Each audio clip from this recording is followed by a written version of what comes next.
Thank you, Dominic. Prime Minister Anthony Albanese, leaders of the opposition, Peter Dutton and Chris Minns, to our parliamentary colleagues, both state and federal, to the Mayor and councillors, distinguished guests, ladies and gentlemen. Like others, I want to begin today by acknowledging the families and the friends of the victims, as well as the survivors and their families who are here with us today.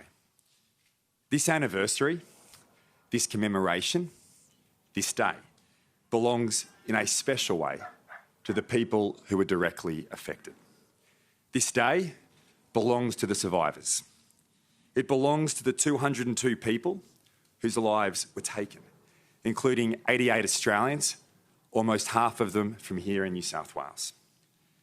It belongs to the families and friends who are here today to mourn. It belongs to the first responders and those who helped in the aftermath. Because although all of us may remember that day, we cannot even begin to imagine what it means for you, what it feels like for you. All we can do is offer you our support, our friendship, our solidarity, and our resolve to stand with you. For some, marking the passage of 20 years may feel like an eternity. For others, it is shocking to think how quickly time has passed. And with that passage of time, we hope the burden of grief is easier to bear. Even though there is no fading of memory, we will never forget. Dolphins Point was built with exactly that purpose in mind.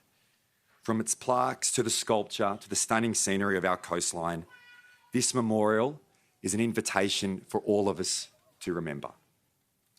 And that is our duty. We owe it to those who lost their lives.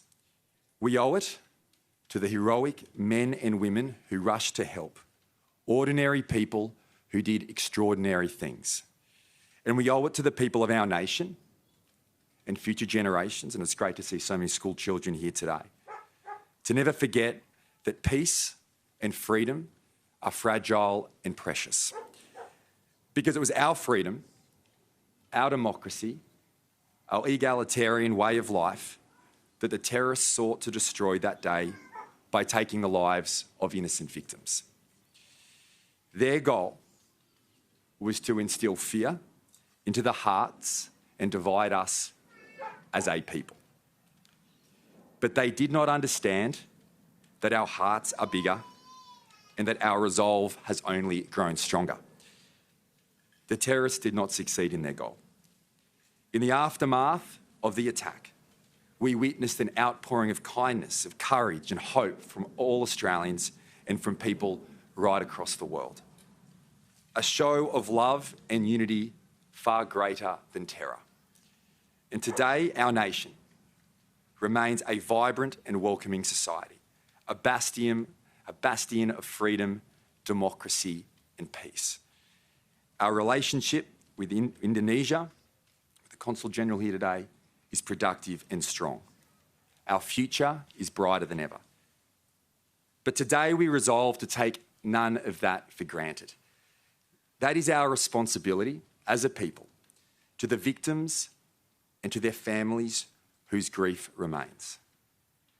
We honour them today by working today and every day to strengthen and to preserve the values we hold dear, so that Australia may remain peaceful and free for generations to come.